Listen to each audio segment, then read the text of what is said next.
Now we can start this evening's talk. Okay,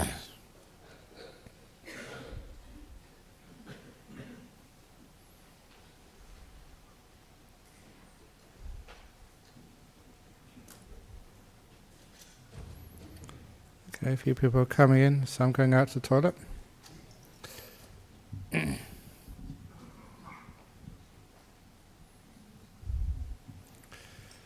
Very good. So it's good to be here again for another Friday night talk. I've just come back from teaching in Melbourne for their Waisak celebration. And again, always surprised to see just how many people rock up for my talks. First talk in Melbourne University, in a lecture theatre, I think one of the biggest ones they had there. And it was all filled up a long time before I arrived. And people sitting on the floor around the podium and in the aisles. And even the professor, he arrived late, he had to stand outside. So I sometimes wonder why it is that people actually come and listen.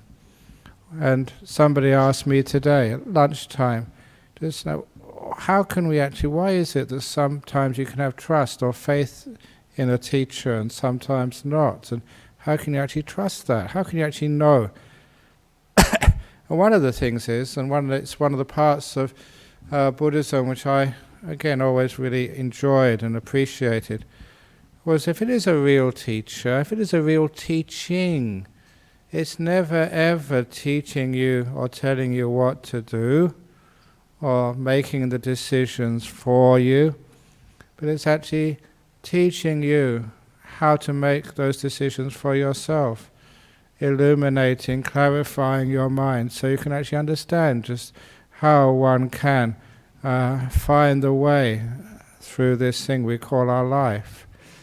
So whenever I see someone telling me what to do, I think there's something very wrong there. But when it's somebody showing me how to do it for myself, then I think that's a wonderful thing to do. And so part of our training, or part of actually what Buddhism is to try and to look at the right places so you can find out the answers to the things which really bother you. I don't know how many times people ask me these questions: should I do this, should I do that? Should I actually get this new job, or should I wait for another job, or should I just relax and change my whole career? Should I choose this partner, or should I leave them? Should I have this operation, or should I not have an operation? What should I do? And sometimes, I think, it's not me who's doing this. Make up your own mind. Stop bothering me. But, you can't really say that, but instead of actually telling people what their answers are, you always ask them actually to find and feel your heart, but actually to feel your heart, feel your intuition. That's not such an easy thing to do. To have faith in that intuition, to trust in that, takes a bit of training first of all. Because most of us in our life, we're always taught to trust either experts first of all, and I trusted so many experts in my life and found out most of them are frauds. Because maybe they think that's right for them, maybe it works for them, maybe you have this particular diet today, and then you find out next week that it's bad, and it just like salt. I always was told salt was bad for you, but then suddenly I read that no, it's actually good for you. And especially good for monks. You know why it's good for monks, salt? It is because salt hardens the arteries, and it's also the muscles around the heart. And monks are far too soft-hearted. So we have to harden up a bit to deal with life. So it really depends on who you are, just with some of these things. And sometimes if you believe what other people say, I always remember that story as a young man. That I read this really interesting case of a young boy. And once he was born, once he could crawl, he would always crawl and go for the salt containers. And his mother would always say, that's bad for you, so would try and take the salt containers away. And once he could walk and climb, he would actually climb on the table to take salt and just eat it straight from the container. And so she had to hide the salt or put it in such inaccessible places because her son was just always consuming incredible amounts of salt. And she managed eventually to hide every bit of salt in the kitchen, and then her son got very sick and died. And of course, under the autopsy, they found I had a very, very rare condition where it needed salt. And, so the kid couldn't talk and just couldn't express, what its emotions and feelings were, but that's actually what it needed. And sometimes I remember even just when I went on pilgrimage to India as how old was I? 20-year-old or something, 21-year-old? No, 20-year-old. Finding my way in those days, hitchhiking all our way through Europe and Central America, Middle East. That was actually going sort of on buses through the Middle East. And eventually getting to Pakistan, just overland from UK, and just falling really, really, really sick. The first curry I had in Pakistan almost killed me. But anyway, I was a vegetarian then. But as soon as I got over into India, I just holed up in a hotel for a few days. I never really knew much about medicine, but I had this huge craving for salt. So I just actually went out and bought a bag of salt and started crunching it and eating it. It was just because, that I never knew when you had diarrhea, that you actually lose a lot of your salts as well. This was not such a long time ago, but you actually can feel that.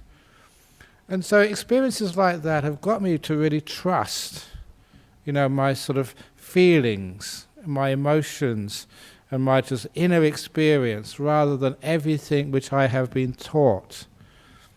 And it's from experiences like that why I often say you should never allow never allow your learning to stand in the way of truth.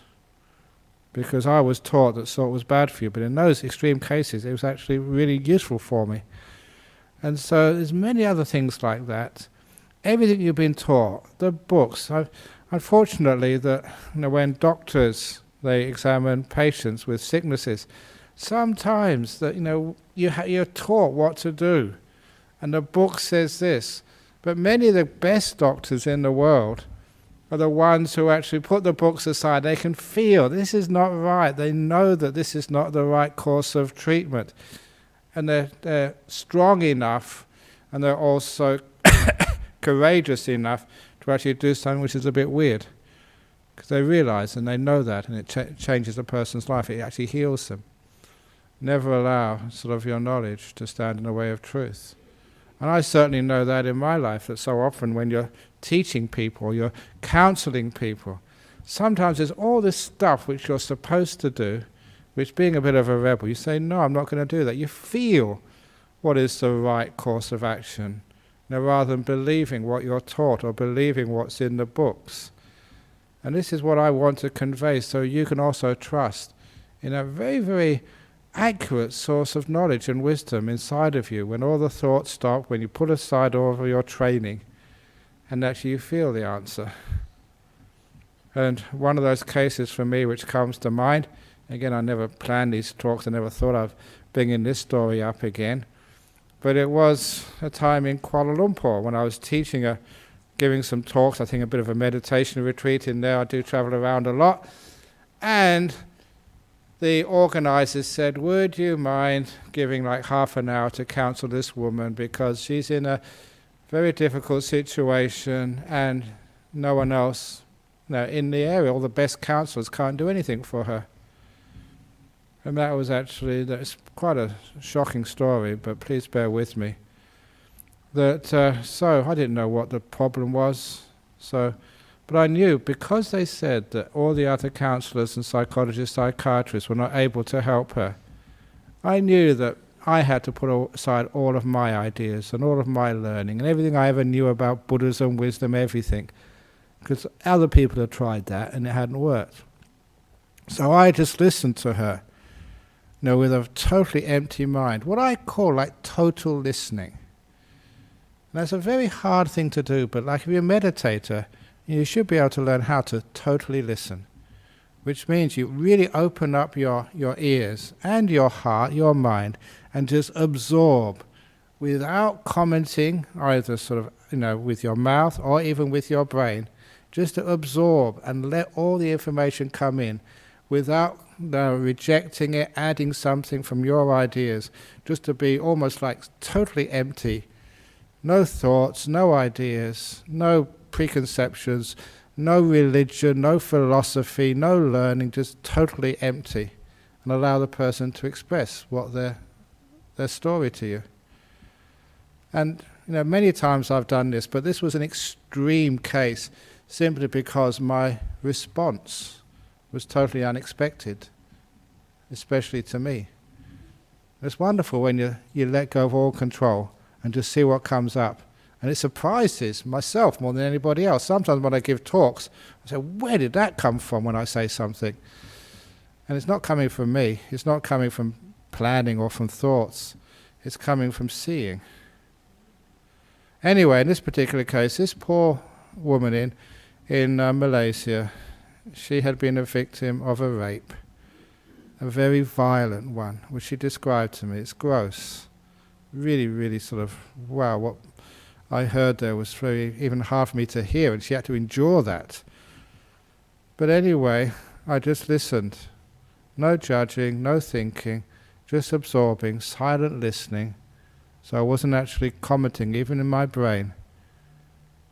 And then after she'd finished, and she looked at me, and I looked at her, just these words, they just came out by themselves, not premeditated at all. And as soon as I said them, I felt a bit shocked at myself. And I looked at her, and the words which came out, I always remember this, the words which came out of my mouth after she described such an awful experience was, "You are so lucky to have been raped like that." And that shocked me. Now this was not premeditated. This was not thought out. It just came out by itself. You're so lucky to have been raped like that. And I was surprised. If I'd have heard someone else say something like that, I'd have scolded them or hit them on the head or something. You can't say things like that, but I'd said it. Because it came out of this beautiful intuition. Unexpected, not something you're supposed to do. But then as soon as I said it, I could look into my heart and find out why I said it. And I think I explained to her, I said, the reason why I said this is because in that silence, listening to you for the last 20 minutes or so, subconsciously, if you like, certainly subverbally, I've seen that your path, that you are very strong spiritually, even though you've been wounded terribly. You will be able to find a way out of this. And the first part of finding the way out of this is giving it a purpose. And your purpose will be, once you're out of this, to do something which I, as a man who's never been raped, as a monk, will never be able to do. No matter how wise I might be, I can never do what you're going to be able to do. You're going to be able to hold the hand of another woman who's been through what you've been through. Rape. And you're going to tell her, I know how you feel. And you will be accurate, you'll be honest, you'll be true. I can't say that. But more than that, more than just empathy. Empathy is wonderful, but it's not enough.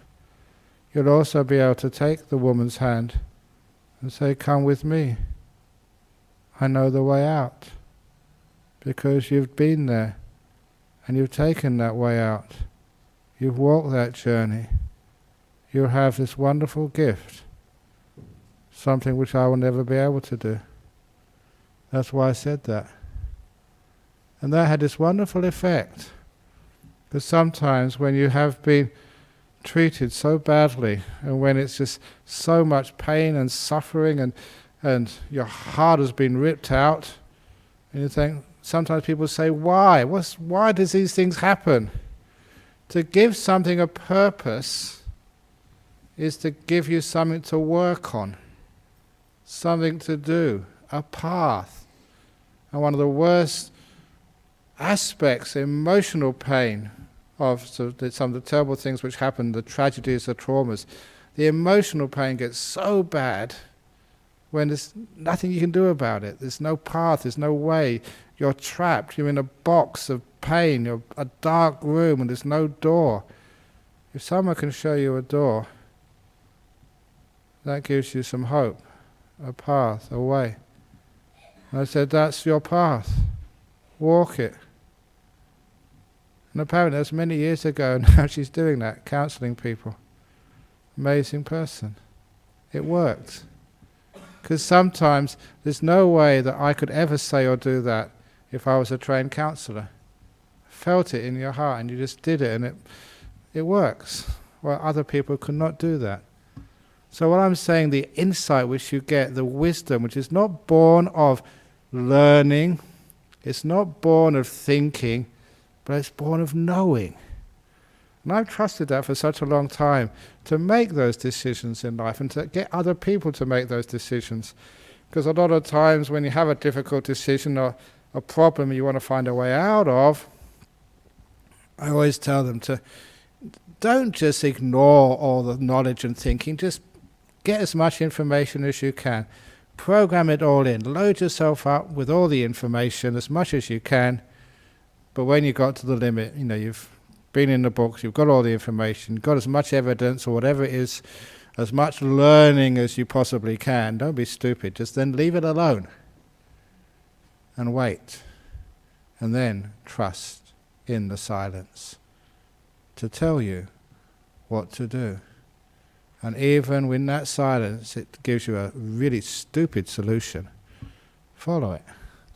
It may not be intuitive, it's usually counterintuitive, but take that and it will probably work.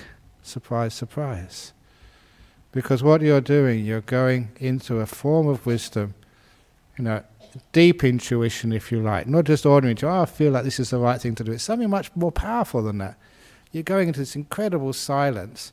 And why it works, my theory is, only theory, you may trust this, is, because Buddhists, we believe in rebirth, reincarnation. You've been here and done that. You've been around a long time, much longer than you expect or anticipate or know. You've had so much experience, which is closed to your thinking mind. But if you can go into that silent mind, still mind, still you possibly can, then you have not just the experience, the knowledge of what you've done in this life, you're learning. You can actually get back into a subconscious experience of previous lives. I'm not saying it's a previous life or not experience it, but all that information, all that knowledge, all those amazing avenues of escape, if you like, solutions, they're all there for you to tap into, but only when you're silent. You can feel what is right because you do have that knowledge blocked by your learning. So I often like to actually to feel and go to much stillness as possible to access that. And that's not just accessing how you're going to respond, to the great traumas, but even ordinary things of life. Sometimes when people ask me questions or ask Buddhist questions, ethical questions, whether it's gay marriage, euthanasia, abortions, politics or climate change, animal freedoms, all of these questions which are ethical, I call them dilemmas because people argue over them.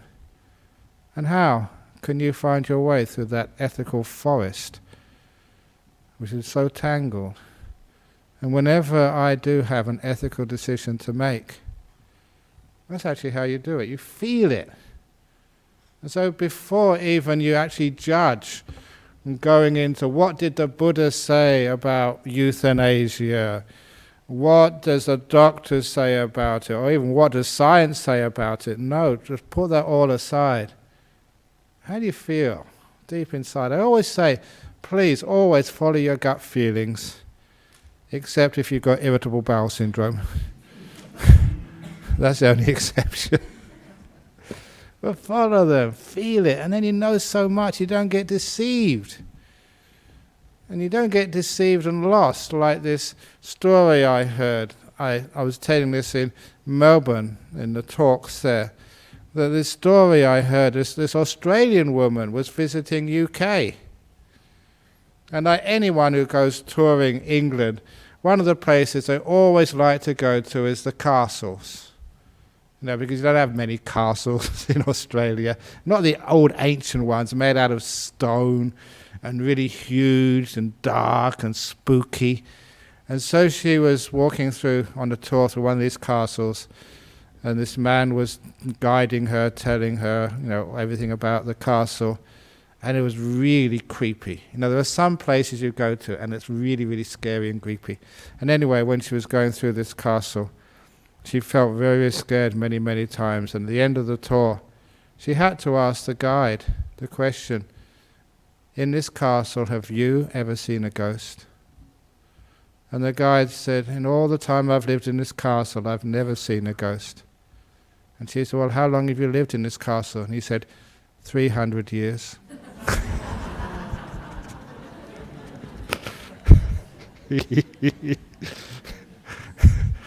That's today's joke, folks. It was a ghost. But if you could feel it, sometimes you can actually feel ghosts. When I was going through the hospital, one of the hospitals over in Melbourne, I'll go to so many hospitals, somebody dying, just wanted to see me before they died. And actually, I want to see them after they die. Much more interesting. Have you ever, you see many people when they're dying, but seeing someone after they die, that's really cool. I'm looking for the ghosts. And one of the ways you can see a ghost, it's supposed to be the case, is actually because they're a ghost, they don't even need to tread on the floor. They can just be a little bit above the floor. So you look at their feet, look at their slippers, and see if there's a little gap under their slippers. Are they floating or are they really walking? See if that's... And then sometimes you can see their eye. You can actually feel them sometimes. So unfortunately, there was maybe the wrong time of the day, didn't see any ghosts there. So anyway, it's wonderful if you can do that. 'Cause I love ghosts. Ghosts are really, really funny. And there was one ghost here. I'm totally off subject. One person told me the story many, many years ago, one of the regulars who came here, that they in their house in Perth, I said, there are two ghost stories here. They just moved into a house and they had one of these old doorbells. You press the button and go ding, ding, ding, ding. And somebody kept on ringing their doorbell. They thought it was the local kids just having fun. So a lot of the time, I used to do that as a knock on people's door and run and hide. It's a really crazy thing to do, but it's just peer pressure. But anyhow, there you go. And so a lot of time they weren't close to the door. So by the time they got there, the kid would have run off. So they thought. But once they were right next to the door when the doorbell rang, and they opened it straight away, and no one was there, and no kid could run that fast to hide. It was just a second when they opened the door, and they couldn't find anybody there. And that's when they started to wonder whether it was kids playing games or whether it was something else. And it happened so often they decided actually it was a ghost. And they did check. And sure enough, they got it from the real estate agent, never told them at the time, that the previous owner, when they were moving out, they were carrying something heavy, and just when they got through the front door, basically on the welcome mat, that's where they had the heart attack. Just carrying too much heavy weight. And they died right in front of their house. And of course, real estate agent never told them that. And that was where the ghost was. And so there was a ghost there. And always ringing a bell trying to get in. So you know what they did? Simple solution, they disconnected the bell. It had a little battery. They took the battery out. That never stopped the ghost. That ghost could ring that bell without a battery. Ghosts carry their own electricity supply.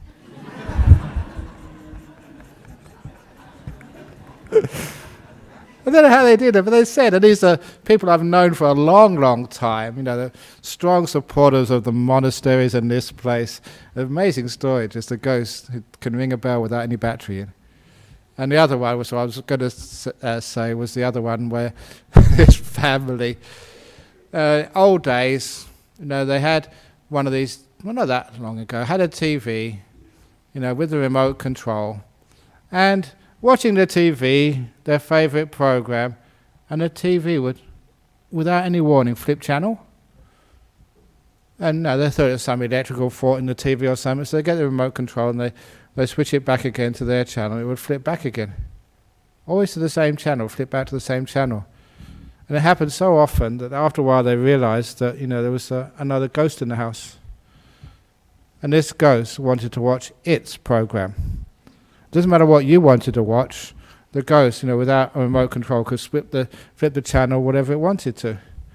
And they were just getting so frustrated for many, many weeks until they got the obvious solution. This is actually when you feel it rather than think about it. The obvious solution was obvious. They bought another TV. One for the ghost and one for them. So the ghost, honestly, this is not a joke. This actually happened here in Perth. So the ghosts had their TV and they could turn it on, rock or whatever they wanted. And so the ghosts and the other family, they could watch their own TV. So it's an obvious, and it's a nice compromise solution. Absolutely true story. You won't believe it, but it actually happened. So being ghosts, what do you think a ghost can do all day? It just gets bored, haunting people or ringing doorbells. You shouldn't get tired of that. The ghost wants to see, the news, or wants to see the football, or see a movie. Maybe, the ghost was really into Star Wars, wanted to see the latest Star Wars movie episode, because it missed it. It died before it came out.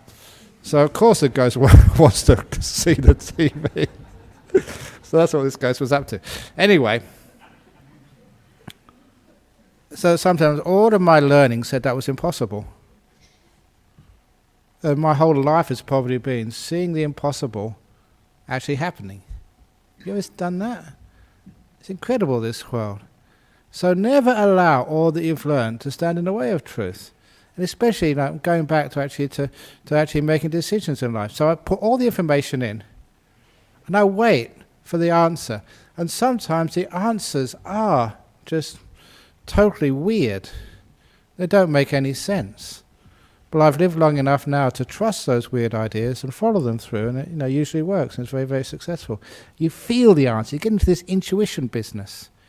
And also just, with health problems, okay. Many, many people get too sick, and the health system in the West is really creaking under the strain of too many sick people. Fortunately, I'm not one of those. It's been such a long time since I've had any sickness at all. My monk's always getting sick. I come back and there's another person sick, or I have to go to the hospital, I have to go and see the doctor, and it costs all this money with petrol. It's really bad for climate change having to go to see the doctor, especially if you live a long way from the doctor like we do in Serpentine. So I decided to help do my bit with climate change by not getting sick. And I've been really, really healthy. And one thing which I do, which I encourage other people to do, I want to teach you how to do these things rather than tell you what to do. That you get so aware of your body, like I keep teaching you in this meditation, really aware of it. And I don't know exactly what's wrong. I don't know all the terms and what flu it is, or what fever it is, or what disease it is, or what syndrome it is. But sometimes you can feel that something is not balanced in your body. You feel there's a tightness there, or there's a lack of energy, or there's something wrong there. It's so hard to give it a name. So I forget about names, but I can feel something. And if I can't fix it by just relaxing it like I taught you here, then sometimes I just say, okay, I'm going to take an hour off. I'm just going to go and lay down, go to bed. In the weirdest of times. Okay, I don't know if I've got to go to an appointment, got to do something. Sorry, it's cancelled. I know that sometimes it's like that. You've had a really good sleep, and no reason why you should go to sleep again. But you say, no, you feel it. And just take a quarter of an hour, half an hour, you lay down, you have this really beautiful deep sleep, and you wake up $1 million. All it really is you're listening to your body. And I trust my body's teaching. If it says, have 3 glasses of water, I take that just because I learned that. Eat some salt, eat some salt. Like I learned when I was in Pakistan, or just in India, sorry, just over the border. And I ate that salt. And I only found out afterwards how important it was for me, having had diarrhea and being dehydrated. I thought just water was all you needed. You need the salts as well as that. I never knew that at the time, but I felt it. So often in our life, it's like that. You feel that this is what you need. You listen to your body. It doesn't make any sense to you, but you follow it, and incredibly, incredibly healthy. So being aware of your body, you can do so much for your health, with that. I don't know why it works, how it works. It's just the body is more. Me, I've been all this learning. What's good to eat, what medication I should have, and this is how to do the exercise and do this and do that. But I actually feel it, if it's the right thing to do. I don't follow other people's ideas. I don't even follow my ideas. I follow my body's ideas. I listen to it. And that ability to totally listen to something like your body, totally listen to life, because life is one of the greatest teachers, always letting you know what's going on. It is much wiser than any monk or any guru, the Dalai Lama, much wiser than the Pope, much wiser than Deepak Chopra, much wiser than those other people. Life should be your teacher. But to be able to hear the teachings of life, it's something else which is happening in what they called, and it's an old so in the relationship you have with your friend, that is where you see the truth. In the relationship you have with the stars at night when you lay on your back and it's a nice clear night. In the relationship you have just walking on the beach and getting your feet all sandy. It's the relationship you have between you, your experience between us. Because for me, all life is a relationship. I don't exist between. Other times it's a totally different Ajahn Brahm. We have a relationship every Friday evening when we give a talk. You have a relationship even with yourself when you're by alone. That's why I always say when people complain about loneliness, there's no such thing as loneliness if you're a good friend to yourself. Because I've spent such a long time in solitude. That one time, 6 months, I did a retreat by myself, never saw a human being for 6 months, never talked to anyone for 6 months. And I never felt lonely, not one moment. When people ask, how can you survive 6 months in total solitude? I think even if you do solitary confinement that long, it's probably against the health requirements. It's called torture. You're going to drive you mad. I don't think even in Guantanamo Bay they'll put you in solitary for that voluntarily. And because I never felt alone, not once, because the way I looked at it, I was always with me. And it reminds me of a nice little story, which is a great one to tell your kids, or even maybe applies to you. It was in many ancient days, same in India, same actually in when the kids would go and learn something from a teacher, one teacher would teach them everything, from language and writing to arithmetic to astronomy. And so someone would stuff, not just one subject. And this particular teacher in India, he had a large number of disciples, maybe 16 or 17 disciples. But he also, his wife had died, but he had one daughter. Okay, this is a bit sexist. This was a long time ago, okay, but she was really beautiful. And in those days, there had to be arranged marriages. There's no way that in that culture, hundreds of years ago, she could choose her own husband. But that's incidental to the story. But anyway, that one day the teacher got all his students together and said, my beautiful daughter is now of the age to get married, and according to my culture, I'm supposed to organize and arrange the marriage. And I know she's very beautiful, a beautiful girl, very charming, and make a great wife for anybody. But I have two problems, said the teacher. I do not know, which of my students should marry her, and it should be one of my students according to custom. I don't know which one to choose. And number two, I'm so poor that I will not be able to afford the marriage ceremonies and giving the two of you a start in life by getting you a little hut somewhere, a house somewhere. So those are my two problems. I don't know who to choose, and I'm too poor. But I have a solution to my problem, said the teacher. So I'm going to give you a contest. And whoever wins the contest can marry my daughter, and also the whole type of contest will also solve my second problem, to get you started in life. Because what the contest is I want each one of you to creep into the villages at night time, to see if you can sneak into people's houses and steal.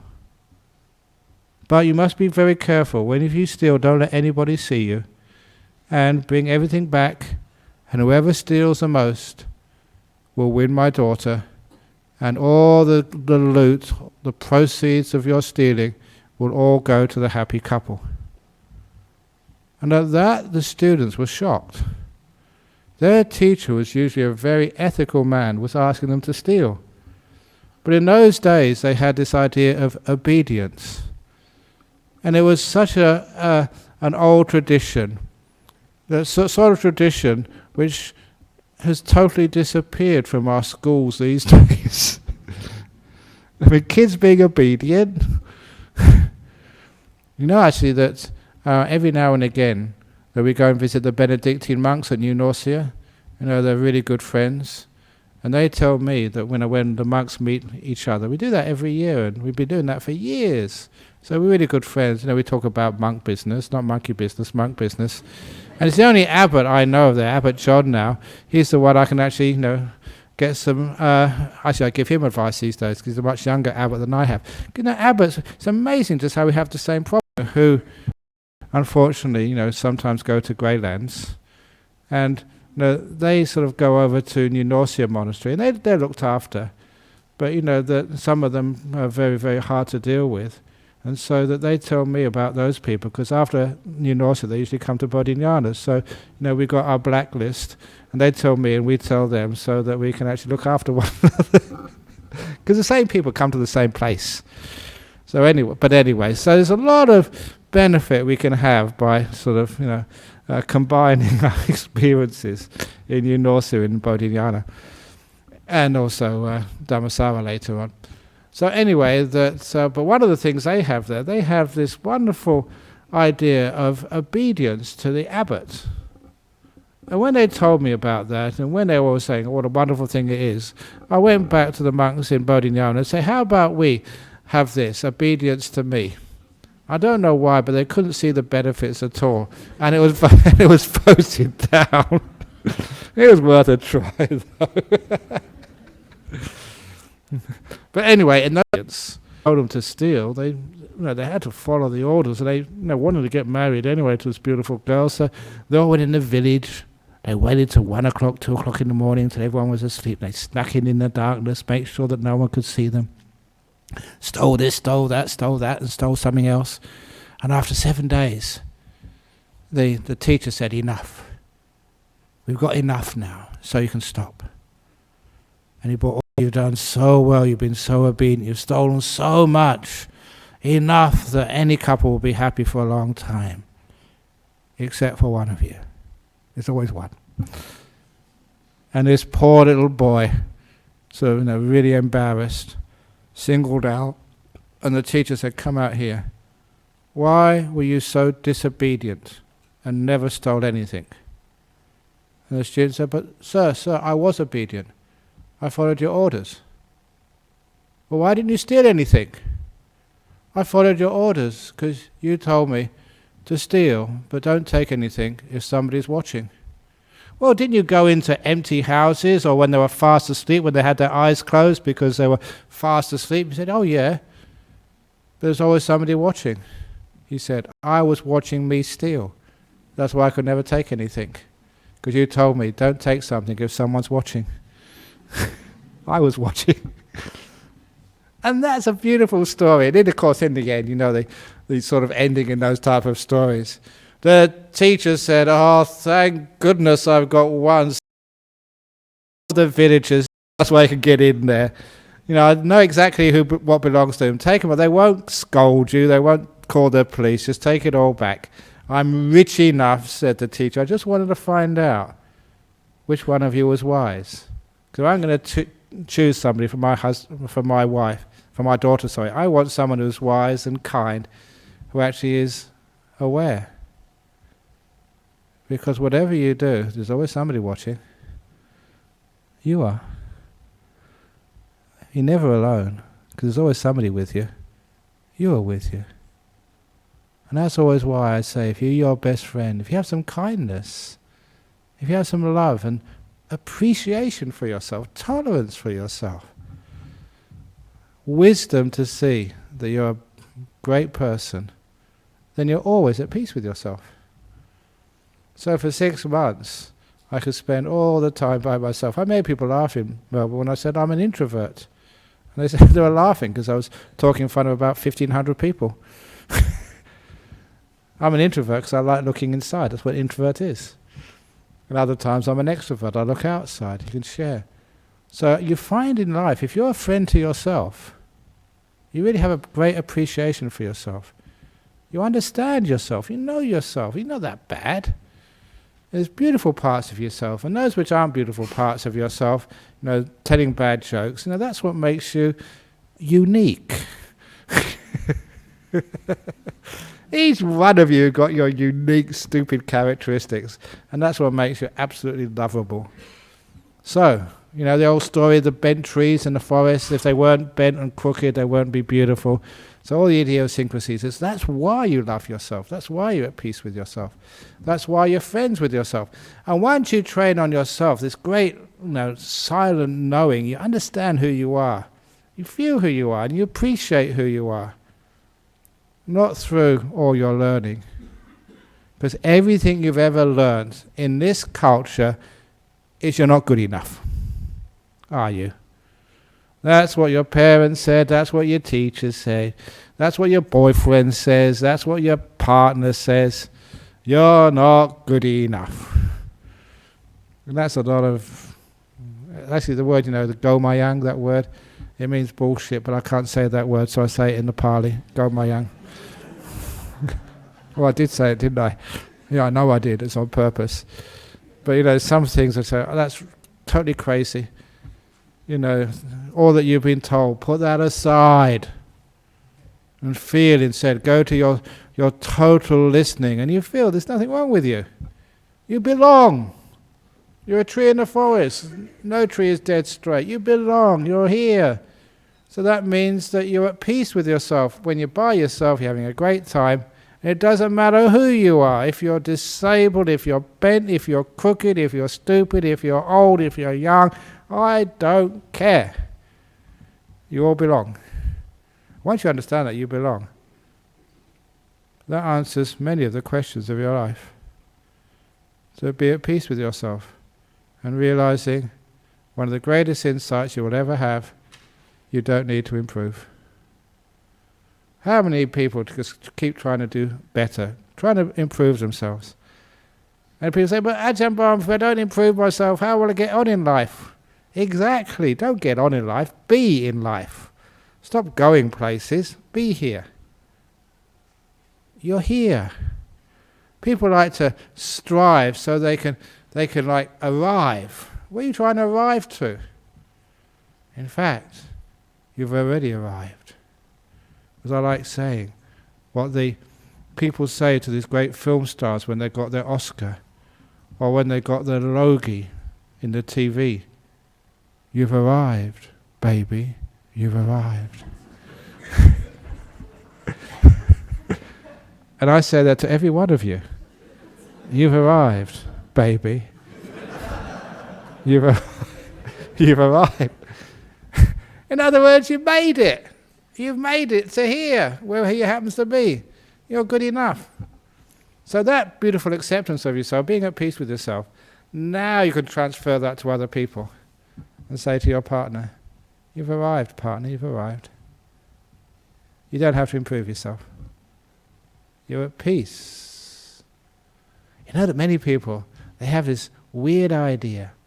If you just arrive at peace with yourself, if you love yourself, then the world stagnates. There's never any advancement, any growth. But actually the opposite happens. If you're at peace with yourself, if you love yourself, then you can learn how to love and be at peace with others, to accept other people. All your problems get solved. You get to be at peace with life, which means we don't cause so many problems in this life. We tread very, very, very lightly. And we experience that, we feel that, we know that. Not something we've been told, but something we experience and feel. Which is why, that's why I teach like this. Because I want you to feel this and to know it for yourselves. It's not a theory, it's not a dogma, it's not something which you have to take on faith. It's actually something which actually works. That's why many of you people come here. Not because it makes sense in the sense that you believe. I believe in Ajahn. You don't believe. You feel. You know what's between me and myself, what's between me and the partner, what's between me and life. But this beautiful sense of kindness, warmth, acceptance. And from there you get all the growth you ever want in life. That's where the world develops from. A tree grows by itself, you just need to care for it. You don't need to grow it, the tree does it. So if you don't do anything, you just leave the tree there, protect it, care for it, it grows by itself, and after a few years you've got this huge, beautiful tree. Your relationship, care for it, nurture it, look after it, it grows by itself. The world, solving problems, it grows by itself, if we know how to care and nurture it. So all this stuff, this teaching, essence of Buddhism, essence of Dhamma, a truth which you know, you feel, makes sense. A lot of times I've often said I feel like a fraud teaching, sitting up here, because I'm only teaching what you already know. You know all of this, but it needs to be reinforced. It needs for you to get that strength and that reinforcement so that you can know rather than just believe. So that is how we find out the truth. Thank you for listening to another talk, and sorry about the joke. Sadhu, sadhu, sadhu. Okay, we've got some questions today. The first is from the USA, from the UK, and also from the ghost world. Wouldn't it be wonderful, actually, that I did, not me, but one of my disciples did once get an email from the ghost world. Honest, real story, that there was a Sri Lankan lady dying, and she went to Singapore for treatment, and it wasn't working. She was paralyzed from the neck down with her cancer for days. And at the very end, I think her sister begged me, can you please just talk to my dying sister, just the last day of her life, or a few days. She lasted about 3 days. So, in Bodhinyana Monastery in the evening, this woman called me, and she could hardly speak, and it's just so weak. So I just talked to her mostly for about 10 minutes, 3 nights in a row. The 4th night they never called, so I knew what was happening. They died. The next night though, her sister called from Singapore. She said, Ajahn Brahm, no, my sister died last night. Thank you for talking to her in the last days of her life. But he said a weird thing happened.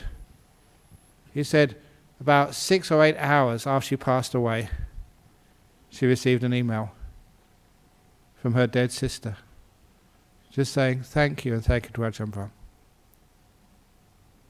She was dead at the time. They got the email, and she'd been paralyzed from the neck down, for days beforehand. An email from a ghost. Honestly, this happened. And I often say that from that moment on, I knew what Gmail meant. Ghost mail. It's not Google, man, it's ghost mail. But anyway, that's the story. But that's, again, another true story. And from USA, how do you know when it's okay to make yourself happy if it may hurt others? Exactly. You never make yourself happy. You never make other people happy. You make us happy. Different. So look at the space between you and others. It's always about making us happy. You don't exist apart from others. So see if you can actually look how we can make me happy. So it's not about me, it's not about you, your partner, it's always about us. So ask that question, not how you can make you happy, not how you may not hurt others, but how you can help us. Ask that question, put your focus there, and amazing solutions come. From the UK, I'm an alcoholic and sometimes I find it hard to trust what's my intuition, what's my desires. How can I trust my intuition when I have addictive tendencies? Michael from UK. I'd actually probably say because you don't trust your intuition, that is why you're addictive. Trust that intuition. And a lot of time I would think that may be the path out. And because of many of your addictions, we always say it's like self-destructive mostly. People who have had addictions always tell me that they have very, very, very low self-esteem, which means that they don't feel they're worth saving or redeeming, which is why they just go for those addictions. So your intuition and trust, hopefully that intuition and trust will see far deeper than what you've been told, far deeper than what you've assumed, far deeper than what you've learned to what's really true. And how I know that truth is that human beings are actually beautiful people. Inside of themselves is a lot of glorious parts of you. Inside. That's the old simile I used to give of the lotus. You look at a lotus flower which is closed up and it's all dirty and serrated on the outside. It's got a hard outermost petal. It's a lotus. Look at one in any lake in the night time when it's all closed up. Smell that closed lotus. You'll never ever believe, if you didn't know, that inside that hard, serrated, dirty, thick outermost petal are the most gorgeous and fragrant inner petals. And they're just so colourful, the whites and the yellows, the blue lotuses, and they're just so fragrant inside. But when they're all closed up, you can't see it, you don't know it, you can't smell it. I always say that's the human being. On the outside, they can be just so rough and coarse. But you open them out, or let them open themselves out and look inside. Incredible beauty. And that's actually what my job is. That's what your job is, to actually to look at that. Not telling you what to believe, to find that out. Listen, stop all this thought and all these ideas, everything you've been told about yourself and you're good enough, you're not good enough. Look inside of that. And the deeper you go in your lotus, which is you, the more beauty you see. When you see so much beauty, you don't need addictions anymore. And lastly, does the universe exist outside my brain, or is it unknowable? Yes, from Victoria, I exist in your brain, the whole world exists in your brain. This talk is... No, it doesn't. That's a lot of... Go my yang again. The universe exists between our brains. Not in your brain, not in my brain. In the space in between. That's where the universe lives. So have a look there. Not in my brain, not in your own brain, in what is between us. That is a great place to see. Okay, so there we go. I hope I answered those questions okay. Any questions from the audience here, the floor? Yes, we have one over there. We got any? Here we go.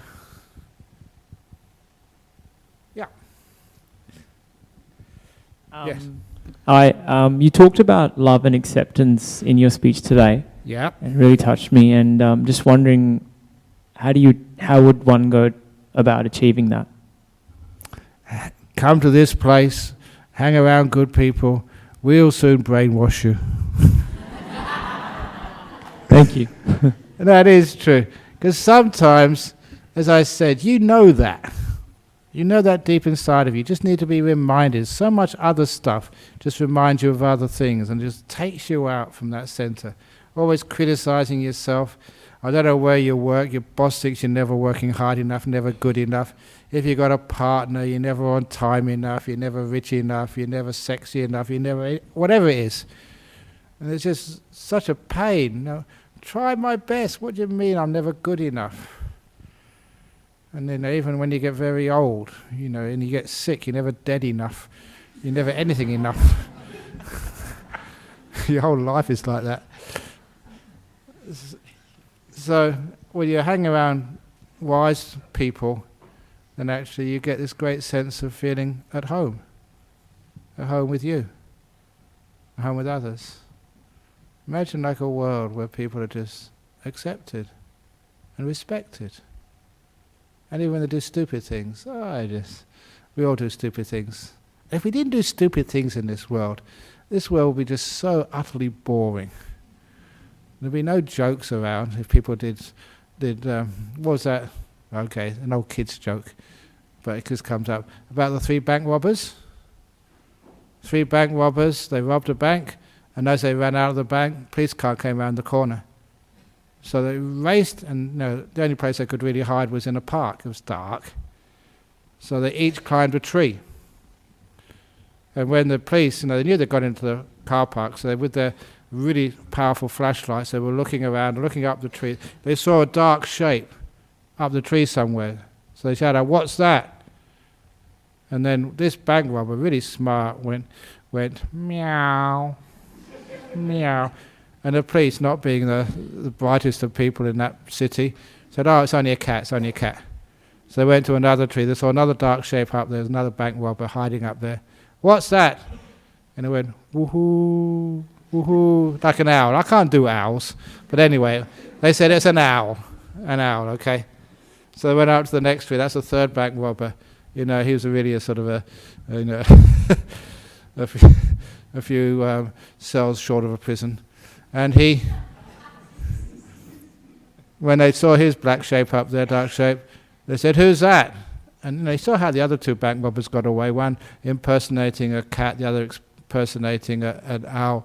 So this bank robber went, "Moo."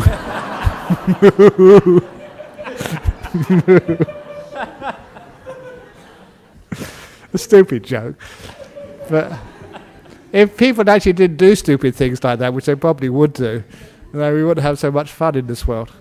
So thank you for all the stupid people. We'd have no laughter and no jokes. Thank you. Okay, you got one more question here. Go on. But before I ask the question, I made an offering on behalf of the 4 people who come from Melbourne. Yeah, she's been following me because she was in Melbourne last week. Stalker. Okay, very good. Very good. Okay. Haven't you had enough of me? My question is... Yeah, go on.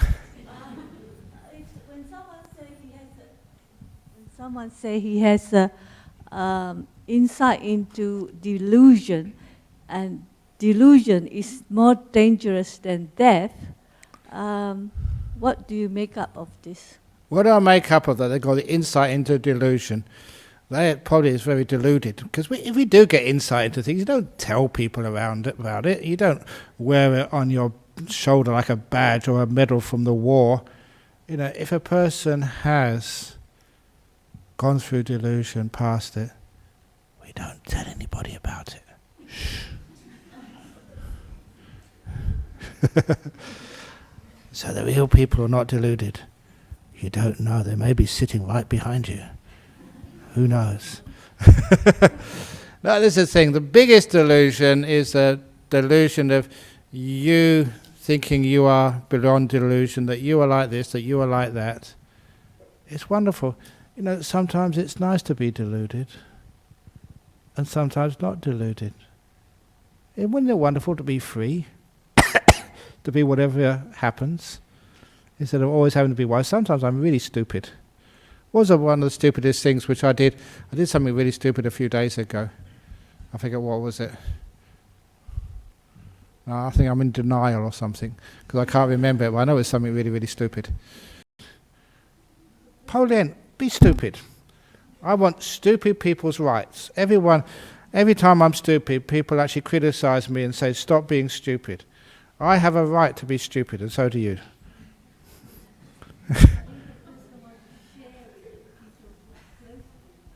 You want to share what? Stupidity. We're very good at share the practice.